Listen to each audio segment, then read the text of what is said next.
ये मजबूरी में हो है इनका बिहाव गांधारी और वो अंधरा इमन दो के ही दो कहरी ता गांधारी अति सुंदरी है नहीं कई लड़का मन मांगे ला हलदान हो जाए जैसे बारात आवो कई मौन बांधे वो दूल्हा डौका मर जाए नानमुन दोष है गांव मन देखत रहा आज बारात ही कह के खबर आ जा बारात नहीं आन कैसे वो दूल्हा अच्छा मार गया वो काला बारात है एक ठन दूल्हा थोड़े वो कई जन दूल्हा मार गया प्रेम से बोल दुर्गा मैया की जय जा सो गांधारी खालता से अंधरा खाल दृष्टराज के है नहीं दे देगा रानी बनी बहनी भले अंधरा है तो अंधरा है एकरे हाथ में चाबी पूंची रही दे देव कहे अच्छा अच्छा लड़की मन अंधरा बरताए हो है नहीं जैसे बारात ही कहत रहा है मर जाएगा दूल्ही ये अंधरा मऊल बांधे होती दूल्ही मर जाए खबर आ जाए बारात जाना हो दादा ये बरातिया मन टिंग टिंगात रहा जाना है बारात कहे वो तिल खबर आ जाना हूँ काबा वो तो दूल्ही चमार के जियो काकर बार बारात आते कहे एक ठन तोरे का कई घटना हो गए उसने कई जन दुल्हल खा है उसने अंधरा कई जन दूल्ही खा विश्व पितामह अल्लाह हो गए दादा ये अंधरा वाला लड़की नहीं मिला थी तो सुनीगा कहा गांधार नरेश में जन लड़की है हाँ ऊंचे पहुंच के भीष्म पितामह हाँ स्वागत करी हाँ ऐसे ऐसे बात महाराज तोर घर लड़की सुने हो तब कथे मोर घर लड़की आए बल लेकिन बताए बात बने होते महाराज कैसे हाँ मोटूरी दो की ही है कि कई जन लड़का मन फल दान करी जैसे बारात ही कथे बारात नहीं आए होकर मरे खबर आते ऐसे कीसगा भीष्म पितामह कथे बताए बात बने होते मोरो घर है पूरा ते वो अंधरा हाथ दो कहा है कैसे ओकरो बार कई जन लड़की खोद दारे लेकिन बारात जाबो कथन होती खबर आते जन हो दूल्ही मार के कही तजस तोर हाल तस मोर हाल हमें जान सुन के मांगे ला है तो कैसे करबो अब तहु अस्कट आगे महु अस्कट आगे देखा ले ये दोनों जन को जोड़ देथन मरही दोनों मरही बनहित बन जाए प्रेम से बोल दुर्गा मैया की जय जोड़े भर जोड़ दिन गांधारी आओ धृतराज के शादी ला कैसे लेकिन डर हो गएगा भीष्म पितामह ले अंधरा काना है मर जही गड़बड़ हो तब व्यास नारायण पहुंच गए व्यास नारायण कथे महाराज बात ऐसे और दोनों झल जोड़ दे तब बने बने निपटी कथे नहीं निपटे एकल ज्यादा दो की ही हो ये टूरा मोर बांधी और मरी जही खीस प्रेम से बोल दुर्गा मैया की जय त कैसे करेल बानी कथे ले बारात निकलबे ना त मोला बुलाबे मैं मोर बांधूं और 5 कदम में आगू रेंगू तहन बारात लेगबे हमें नियम बताऊं तैसे करबे तहन दूल्हा नहीं मरे प्लीज प्रेम से बोल दुर्गा मैया की जय जैसे मोर बांधे एक बेरा होइस ना तब व्यास नारायण ल बोलै व्यास नारायण मोर बांधी और 5 कदम रेंग दी हां ले अब बारात जा अब वो महामृत्युंजय मंत्र के माला जाप करे लगी ओम त्रयंबकम यजामहे सुगंधिं पुष्टिवर्धनम उर्वारुकमि बंधना मृत्युर्मोक्षीरमामृतात् माला जाप करे लगे महाकाल और कहे रहा देख भावर पर आवे के 6 भावर करवावे 7 भावर मत करवा और 7 करवा तो फिर भी कर रठी अंधरा की 6 भावर करवावे और निकाल लेबे और गांव बहिर में एको ठन डूमर के पेड़ मिलही ना त छोकरी चल घुमा देबो में के जाने हां समझ जतहन कट गयो का जो अमंगल हेते ए प्रेम से बोल दुर्गा मैया की जय उसने करींगा 6 भावर हां बारात पहुंची वहां पहली बार बारात आ है बहनी ने दूल्हा मरी जाया ऐसे कहा अब वो गांव बारात गया है तो हम कहा पहली बार बारात आए हैं ना पहिरे रहन तेल उतारन कही है नहीं खुद से बरतिया घरतिया मन स्वागत करी 6 भावर वाला घुमाइस हां भीष्म पितामह कहते बस हो गए तो एक भावर हो बाबा कहते नहीं बने हमार में 6 भावर होते किस तो और 6 भावर घुमाइस गांव बहिर रहीस ना त दूल्ही गांठ लहेर दी और डूमर के पेड़ में जा घूमबे किस का प्रेम से बोल दुर्गा मैया की जय वो डूमर के पेड़ में एक भावर घूमी तब वो अंधरा बांचे प्रेम से बोल दुर्गा मैया की जय ता गांधार नरेश जानत रहा ऐनी ए हसीनापुरी मन हब्बड़ हां जानकार दता अभिमन्यु पहुंच गए होंगे प्रेम से बोल दुर्गा मैया की जय अभिमन्यु पहुंची तब कहे लगे शकुनी भाई मर रहा है शकुनी मन झलक 100 भाई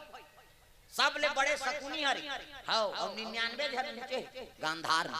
100 भाई किच्चा तो 100 भाई सब ले बड़े किच्चा कैसे 100 भाई दुर्योधन और 100 भाई में हां दुर्योधन पड़े और तीनों बड़े मनाई भी प्रेम से बोल दुर्गा मैया की जय ये शकुनी नंबर 1 के टोन हां भांचे कहा इससे वो मैं नहीं रहे हूं करंगरी मंगरी तोड़ देते हैं वो नंबर 1 के टोन हाजी मैं से हाड़ा पासा बनाए रहा कीचक ओला जानते छो कैसे बोला कीचक के मारी से नहीं वो छटकी ते जोंक बन गए पाखम चटकी ते ढेकना बन गया तक पन हरामी हुआ वो मार के झलोक जिया थे जा रहा प्रेम से बोल दुर्गा मैया की जय। अब दुर्योधन बोला जानते छो है नहीं जे महतारी असन भाभी के चीर हरण करी सोकल ले कोनो दुष्ट हो सकते प्रेम से बोल दुर्गा मैया की जय। तो 100 भाई में ये तीनों जन बड़े दादा 100 भाई कीचक बड़े 100 भाई दुर्योधन बड़े और 100 भाई में शकुनी बड़े और तीनों चिखलम गड़े रहने मन प्रेम से बोल दुर्गा मैया की जय। हानी मध्य देश में चाय पानी पी हवरान करी और महल चलीगा घोड़ा दौड़ाई तो भंवरपुर लंबा रहा है दादा और भंवरपुर ले कौन आ रहा है भानुमती दुर्योधन को कर पत्नी प्रेम से बोल दुर्गा मैया की जय। जंगल जंगल झाड़ी झाड़ी खोजो सवरिया जंगल जंगल झाड़ी झाड़ी खोजो सवरिया जंगल जंगल झाड़ी झाड़ी खोजो सवरिया जंगल जंगल झाड़ी झाड़ी खोजो सवरिया मंदिर मंदिर तीरा तीरा खोजो रमैया ला मंदिर मंदिर तीरा तीरा खोजो रमैया मंदिर मंदिर तीरा खोजो रमैया ला मंदिर मंदिर तीरा तीरा खोजो रमैया द्वारका वृंदावन ला द्वारका वृंदावन ला द्वारका वृंदावन और काशी के डगरिया मंदिर मंदिर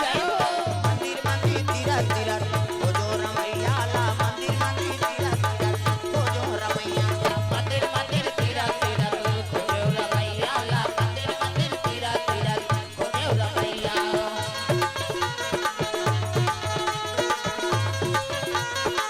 प्रेम से बोल दुर्गा मैया की जय। सुंदर चलते चलते घोड़ा अतक बियाबान जंगल चिड़ै करे चाव न कौवा करे काव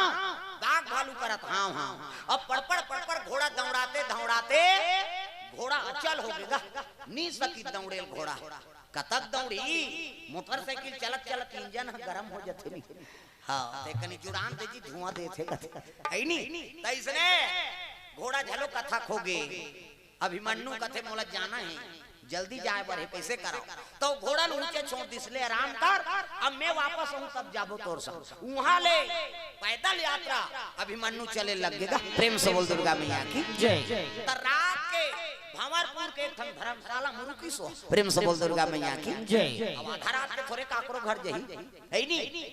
धर्मशाला में शयन करे है होत बिहनिया अभिमन्यु खड़े होइसनी तऊ दहां ले झन डोकरा एक झन डोकरी आता ऐसे डोकरा के कंधिया में 3 गोड़ के पेलना और डोकरी के है नी हां अब ढेटू महा बढ़ के झापा ऐसे है नी तक बनी रहते को झपोली प्रेम से बोल दुर्गा मैया की जय। ओला धर के आत रहा तेल के हेल लग गए ए बाबा आहा ऐसे कीस अवाइस गा वो तो भगवान के भांचा जी अब्बर सुंदर अभिमन्यु देख के कहे लगे काय बाबू मोला नाग लोग जाना है नाग लोग रद्दल बता देते ऐसे किस नहीं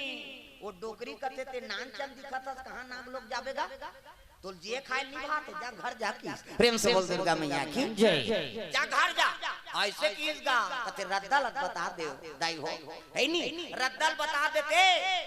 ऐसे की तब कहते तो तोर उम्र अभी कहीं नहीं होए बाबू बड़े बड़े गिर जाते तो मछली मारे नहीं बाँची ते नदियल पार नहीं कर सकते वह नाग लोग जावे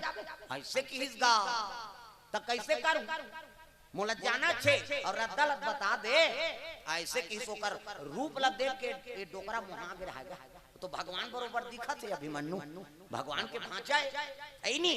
कहे लग गए हां कौन गाँव रहा था ऐसे की डोकरा ना तब मोला कथा बाबा कहते हाउ हस्तिनापुरी इंद्रप्रस्थ 5 पांडव नाम सुने हैं कहते हाँ 5 पांडव नाम सुने हैं कहते हाउ हाँ 5 पांडव कहते अर्जुन तेकरे में बेटाओं की हिस्सा और अर्जुन के बेटाओं की हिस्स नहीं ताप तो डोकरी कथी आई वी कांगू पांडव कथे तीचे तमा राजा को कर बेटी ही गए कावो ऐसे कहा था हाँ भानुमती कथा सुना हाउ वो मोर बड़े दाई प्रेम से बोल दुर्गा मैया की मोर बड़े दाई अब बड़े दाई के ही तानो केवटीन डोकरी कथे आई हमर नाना सन में वो भानुमती नितानी बते बाबा ते हमर भांचा ऐसे कह के डोकरी धोकर के पांव परे लग गए केवटीन डोकरी वो भानुमति कहते तेरे सन में मोर ननन हम मितानी बदे है नी और ननन के मितानी ननंदे हो करते बेटा तब भांचा बाबा कहीं पां परिस हाथ ऊपर के पां परिस गा हां ते भगवान बाबा हमार बड़ा है ते कह के अभिमन्यु कहते भगवान नहीं हो हां मामा लेकिन भगवान के भांचा हारो किसो प्रेम से बोल दुर्गा मैया की जय भगवान तो मैं नहीं हूं लेकिन भगवान के भांचा हूं हां अब मोला नाग लोग जाना है मामा अब कैसनो करके मोला पार करवा दे वहां प्रेम से बोल दुर्गा मैया की जय ऐसे किस नहीं डोकरा कथे भले मारो सरो भांचा तोर बड़ डोंगा बनाहू में प्रेम से बोल दुर्गा मैया की जय त डोंगा बनाहू तो मछली देखबे तोर हिम्मत होई त तो बनाहू डोंगा ला नहा के बाद पहली वो मछली समाप्त करे लाग कथे चल मोला दिखाबे चल ऐसे किस नहीं त कहे लग गे कैसे वो डोकरा रेंगत रहा है डोकरी कथे ये मछली देखैया नहीं हो ये चारा ले गई आई प्रेम से बोल दुर्गा मैया की जय ये मरही हूं मन मर जाबो वो घास सुंदर भांचा है का बरे लऊ हाथ फसा था और ते नहीं जाना सो चल के तब बड़ जान दिलवा रहा नदिया तीर में गिन खाड़ में तब देखैस गा अंगरी बताई यही नदिया है भांचा जेमे वो मलाक्षर नाम के मछली है ऐसने अंगरी बता त्री सोच की जवान मछली उफलैस गा फक फले हाँ फक उफलैस ते डोकरा ऐसे अंगरी सकले नहीं सकी सही डर का डर ऐसे बता रहा थे सकले नहीं सकी डोकरी और डोकरा एक तीर में खड़े हो गए अभिमन्यु देखा वही दे भांचा की से जब भगई भागी सा अभिमन्यु प्रेम से बोल दुर्गा मैया की जय अब भाग के दिलवम चक गए और दिलवम चक के चंचनाट ले धनुष बांधता नहीं है प्रेम से बोल दुर्गा मैया की जय भांचा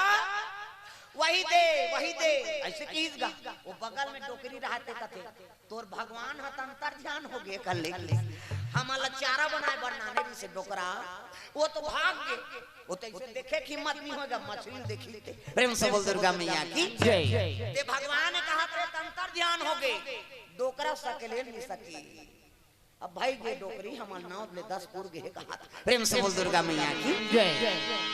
कैसे करबो कहते चल ये रुख में चक जाता हां डोकरी और डोकरा साजे रुक रहते में चक गेगा और धरे खांधीला तब ले कांपा थे लद लद लद लद तो बड़े जान मछली जैसे मछली ऐसनी पान संधान करिसगा अभिमन्यु वो तो कन्हैया के भांचा है वो कोई गुरु है कन्हैया होगा प्रेम से बोल दुर्गा मैया की जय सावन भादो बरसों से बाण बरसे लग के दादा सावना बिना बरसा नहीं बरसे भैया भादो बिना बिजली नहीं करके ना सावना बिना बरसा नहीं बरसे भैया भादो बिना बिजली नहीं करके ना सावना बिना बरसा नहीं बरसे भैया भादो बिना बिजली नहीं करके ना सावना बिना बरसा नहीं बरसे भैया भादो बिना बिजली नहीं करके ना बाण के बरसा बरोबर हां गिरिस गा त कई ठन अंते तंते गिर गए 3 ठन बाण और मछली लागिस एक हां कूट का ये होइस मुड़ी एक कूट का धाड़ हो गई एक कूट का पूछी रहा और दोनों ठन टुकड़ा गिर गए जैसे नदी पार करी त नाग लोग जाए कर रद्दा है दादा ऐनी अतल वितल सुतल तलाता रसता पताल ओकर बाद नाग लोग प्रेम से बोल दुर्गा मैया की जय त नाग लोक में शंकर जी चरण के पूजा होता मृत्यु लोक में लिंग पूजा और देव लोक में शिव जी के सिर के पूजा 3 लोग 14 भवन में समाये हैं एकरे से तेला बड़ा देवता कथा प्रेम से बोल दुर्गा मैया की जय तागा नाग लोग जाए बार अभिमन्यु शिव जी का आराधना करे लग गए भोलेनाथ तोर कृपा से वो हीरा कली सोना कली और चांदी कली ये मोला प्राप्त हो जाए तोरे आशीर्वाद है कही के शिव जी आराधना करके चले लग गए तब भोला ला पूछे पार्वती हो भोला ला पूछे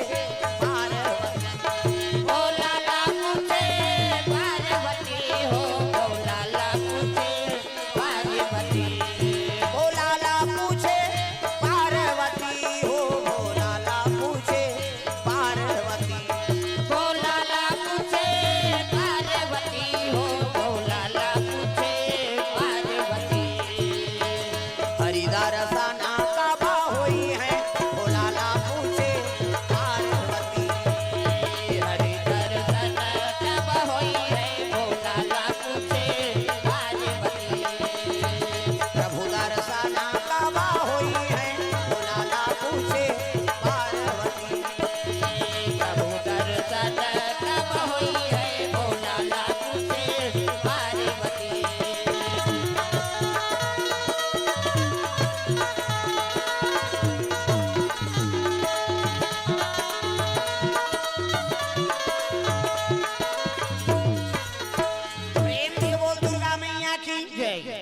अंदर शिव जी की आराधना करी। अब अभिमन्यु नाग लोग प्रवेश करे लग गए। प्रेम से बोल दुर्गा मैया की जय। सांपे सांप के लोग इति देखना सांप निकले हंतिल देखता बड़े बड़े सांप नाग लोग में सब सांपे सांप तो तब कैसे करा। अब हीरा कली सोना कली चांदी कली में चिन्हे नहीं हो। अब जानू तब कैसे जानू। देख बड़े जान सरोवर के तीर में विशाल बरगद के रुख रहा। अब बर के रुख में चक गेगा अभिमन्यु ईचे रात भी तो काबा जमीन में रहूं सांप के लोग ददा एको ठाम चाप चुबा दी गड़बड़ हो जाए। ऊपर रुख में चक गे और रात भर ऊंचे समय काट दी हो तो बिहनिया पहाड़ के जत्ता नागिन कन्या है तेमन सब करिया में स्नान करेल पहुंचा थे पहाड़ के बेरा कार्तिक स्नान। प्रेम से बोल दुर्गा मैया की जय। कार्तिक स्नान करबे नहीं अब बड़ महत्व है एक महीना स्नान। अब तो कहां 5 दिन नहीं नहाए आदमी ता कई जन जाबे करी तब का गोड़ हाथ लत होता है नहा बूढ़े बहनी कहा वो बूढ़े उड़े नहीं है छी छी ता आगे। प्रेम से बोल दुर्गा मैया की जय। हम नान नार रहते कार्तिक नहान 3 बजे नींद खुल जाए दौड़ जान चलो कार्तिक नहाए बा उधर डोकरी ढाकरी में झलोक नहाएगा गोदरी कथरी लोड़ के जाए बिचारी में आई जिया था के नहा ले थन दई और लइका में लगा ठंडा पल्ला एक घाट दौड़न के गरम जाए ठंडा के दिन में नदी पानी गरम रहते पूरा उड़ात रहते जब रंग ले बुरा नौ निकलान आई नहीं अब आरती करा शंकर जी रीति के शंकर जी बनाना आरती करो हर हरि की करो नटवर की भोले शंकर की आरती करो शंकर की महादेव जय जय शिव शंकर हे गंगाधर हे डमरूधर लीला से नटवर की आरती करो शंकर की आरती करो हर हर की करो नटवर की भोले शंकर की आरती करो शंकर की। ऐसे कई खमन कर उहर डोकरी मन बुड़ेगा और डोकरी मन काला हर हर वर हर आलती जानी वो मन अपन सुन के शुरू करे डोकरी दई मन तुलसी के चावरा में साली कराम का खबे हो साली कराम कहीं को आके चमकाए हमन कहन आधल काबर चपक दे तो दई कते दांत उठ बैठ जाते बेटा ठंडा लागते कैसे करे फिर गाय डोकरी में तुलसी के चावरा में साली कराम का खबे हो साली कराम कहीं को आके निपटाए अब्बर दिले जी डोकरी में। प्रेम से बोल दुर्गा मैया की जय। पहली कहां के कपड़ा लत्ता वो गोदरी कथरी खटिया डोरी तागा है नहीं ये 35 लेवा परथावे जाड़ नाकसन सनावा थे दांत किन किनावा थे ना डुबुक डुबुक डबका थे चाहा के पानी अतेक बाटू नहीं पूरे उडार दे पानी सकना दूध दिखे लाल लाल पानी मोटर भसका थे फूट का चानी लरम लरम खटिया और गरम गरम गोरसी ऐसने में कोंजा ही किरवई और गोरसी तरीदार गोरसी लगाए पहली हाउ और दोलगा खटिया अब गोदरी कथरी नामा रहते थे गोदरी और जे चिथरी चिथरी हो जा रहे थे कथरी तागा और दोलगा खटिया और तरीदार गोरसी लसला सलस करा थे रात भर सुतेरा एती कलत बेत बीचेच में आवे एती पलट बेत बीचेच में आवे वो बाउंड्री से बाहर नहीं हो सकते और दोलगा खटिया में काला बाउंड्री बाहर हो कैसे हैं और सोफा सेट में कई जन तुंडा गिर जाते ये दे एक कई घाव पाटल गिरे तो अपन घर में से पट्टी लगवा है उंडन झंडा। प्रेम से बोल दुर्गा मैया की जय। ता हौ औ बड़ी सुता था ने काबर ऐसे सूत गए नहीं तो हमने को जन नहीं सकन सुतेल काबर तो पूरा फायर ब्रिगेड असन बात थे। प्रेम से बोल दुर्गा मैया की जय। ता काली उबड़े सुतेरी सही हां हमन नींद के परत में उबड़ी सूत तान भले ऐसे हो जावे कहे। प्रेम से बोल दुर्गा मैया की जय। ता पहली अब्बर हाँ कीमती रही सगा अभी मैं जीका घर सूता था जीका घर निवास करे हैं है नहीं वही भैया घर खटिया देखा तुम वो खटिया इतना कीमती हो गए है नहीं ते अमेरिका में जानेगा एक ठन खटिया 3 लाख वाह हमन ओकर महत्व नहीं समझत पहली ब्लड प्रेशर होतरी से सुगर मुगर ले जानत रहे खटिया डोरी में सुतान और खटिया डोरी को छेदा हमारे मांसपेशी में लगे ओकर से शरीर तंदुरुस्त रहा। अब पाटम सुता था सोच काकर कन्या पीड़ा थे काकर माड़ी में मुड़ा थे काकर ब्लड प्रेशर बढ़ जाते ये सब व्यवस्था हो गए ना। और पहली खटिया में सुता नहीं तब वो खटिया हमारे शरीर बराबर उपयोगी इस खटिया डोरी ये मांसपेशी में गड़े हो सुतन तब ले सूत के उठान ते चिन्ह पड़ जा रहा है टोकरा मान के पीठ में खटिया के तो वो फायदेमंद रही समार बन कैसे अमेरिका में सोफा में खटिया 1 लाख 2 लाख 3 लाख खटिया डिजाइन के हिसाब से वहाँ कीमत है खटिया की। अजय मन बढ़ाई होते मन टिकट कटा और भागो अमेरिका। वो 4 टन खटिया बनाबे तो हो गए 3 लाख रुपए को कनी हैं 3 लाख रुपया है खटिया कीमत। प्रेम से बोल दुर्गा मैया की जय। अब आजकल हम सब फैंसी जीवन बिता था एक से सब प्रकार के हाँ सब होते हो का 4 महीना की बरसात तेला नहीं जाना हाँ पानी गिर रहा है खुशा वो 4 महीना की बरसात पाँव नहीं भीगे ठंडा है तेल जानते नहीं करन बड़े बड़े रजाई गर्मी है ओ एसी मेसी सब लगे का गर्मी तेला नहीं जाना प्रकृति के हिसाब से रहो तब ठीक है और खिलाफ जाबो तब शरीर तो बिगड़बे करेगा। प्रेम से बोल दुर्गा मैया की जय। 4 महीना घाम है तहुल सही 4 महीना बरसात है वहुल सही 4 महीना ठंडा है वहुल सही तब शरीर बरोबर रही दादा। प्रेम से बोल दुर्गा मैया की जय। अभिमन्यु चढ़े बर के पेड़ में और जब का नागिन करनी है तेरा सब स्नान करे बार वही गंगा में पहुंचे लगेगा। गंगा मैया ला प्रणाम मैया ला प्रणाम गंगा मैया ला प्रणाम दुर्गा मैया ला प्रणाम जगतारण ला प्रणाम अम्बे मैया ला प्रणाम जगतारण ला प्रणाम अम्बे मैया ला प्रणाम अम्बे मैया ला प्रणाम दुर्गा मैया ला प्रणाम अम्बे मैया ला प्रणाम दुर्गा मैया ला प्रणाम।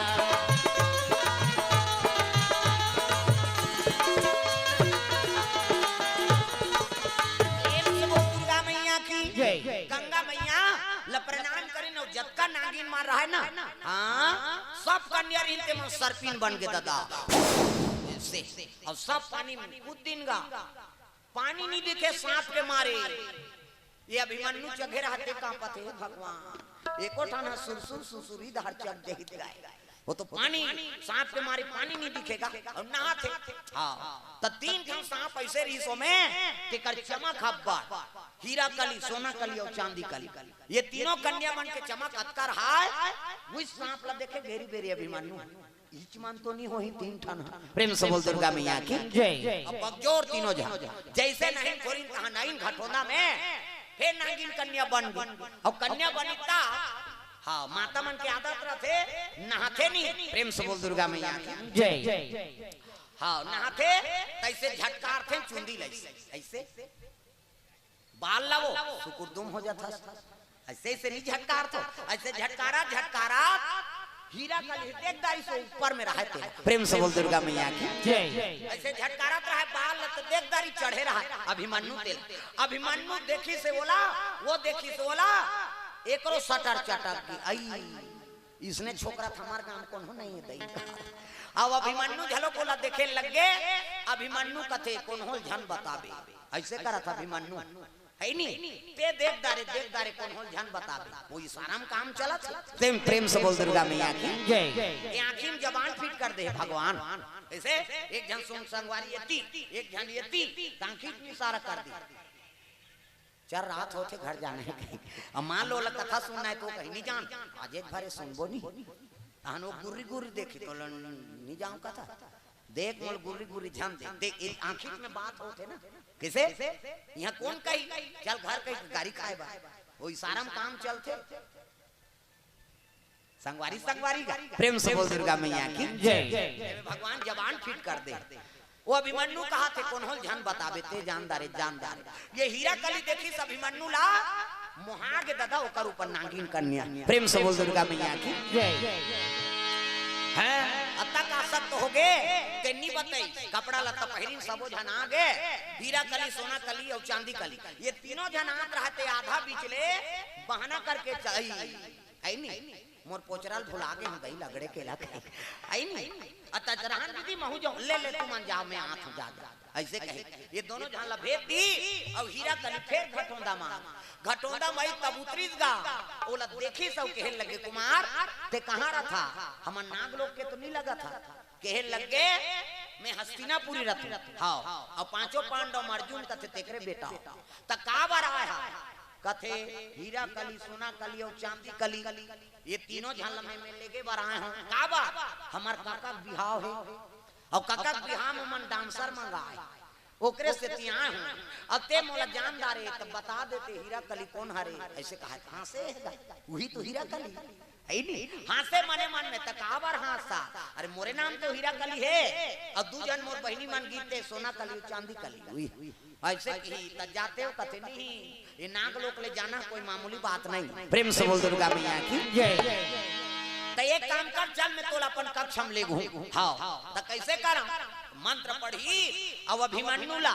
मिट्ठू बना देगा तोता प्रेम से बोल दुर्गा मैया की जय मंत्र सच्चा है पिंड कच्चा है पहले अपर मंत्र जानता राजो काल है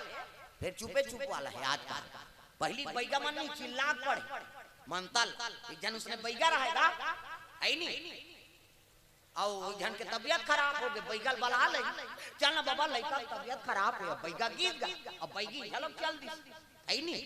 हाथ मारी चीज बैगा कते कहीं नहीं होय बहिनी लान भभूत फूक देथो की अब फूके शुरू करी बैगा धरती बांधो आकाश बांधो बांधो चंदा सूरजला हवा बांधो आगी बांधो बांधो पानी पूरा ला मोर बांधे मोर गुरु बांधे शंकर जी पार्वती बांधे ये मोबाइल दिखाते बंधा जाए अब ये देखो मोबाइल बंद कर फूकीस गा बैगिन कते काय काल बांधो कते दही कही फेर गीसो अब फिर फूका थे बैगा धरती बांधो आकाश बांधो बांधो चंदा सूरजला हवा बांधो आगी बांधो बांधो पानी पूरा ला मोर बांधे मोर गुरु बांधे शंकर जी पार्वती बांधे ऐसे कहत रहे नी बैगिन टाप ले बाहरी मुठियल धरिस गा तीन चार बाहरी मुठिया जमाई तोर मुंह कीड़ा परे ओछक बाता टूटे तेल बांध दे कहा तो तोर शक्ति नहीं चला था अब आप दादा नहीं हमरे तेल बांध दे कैसे ऐसे किस नहीं उ दिल बैगा मन फुसुर फुसुर पड़थे मंतर हुईचेगा लेकिन औ मार पड़ जाए के अब फुसुर फुसुर पड़ते ते बगल मेरा बेटा नहीं जानता प्रेम से बोल दुर्गा मैया की जय मंत्र पढ़ती सोलह तोता बना दिस मिट्ठू प्रेम से बोल दुर्गा मैया की जय अभिमन्यु मिट्ठू बन गए टेटे कहा ये तिल देखना मिट्ठू नाने हैं अब हमार गांव धरे यहाँ कहाँ खोजत रहते नहीं गा अभिमन्यु मिट्ठू बना दी अब मिट्ठू बना के